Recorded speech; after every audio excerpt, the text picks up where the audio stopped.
దేశంలో చాలా చోట్ల మోదీని మిలిటరీ డ్రెస్ లో వేసి వార్ టైం లీడర్స్ అంటారు. చర్చిల్, రూజ్వెల్ట్, స్టాలిన్ అలా వార్ టైం లీడర్ అయినా భారతదేశాన్ని చేసాడని మీరు ఆయనేమో వార్ టైం లీడర్ గా ప్రొజెక్ట్ చేస్తున్నారు.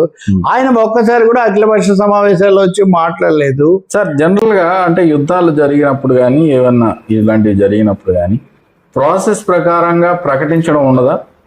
శ్వేతపత్రం సహజంగా ప్రకటిస్తారు, షేర్ చేసుకుంటారు. ఒకటి యుద్ధం జరుగుతున్నప్పుడు మనం నష్టపోయామని చెప్పరు, కానీ సమాచారం ఏదో ఒక విధంగా ఇస్తుంటారు. రెండోది యుద్ధం ముగిశాక ఆ అంశాలు కూడా పంచుకుంటారు. ట్రాన్స్పరెన్సీ ఉంటుంది.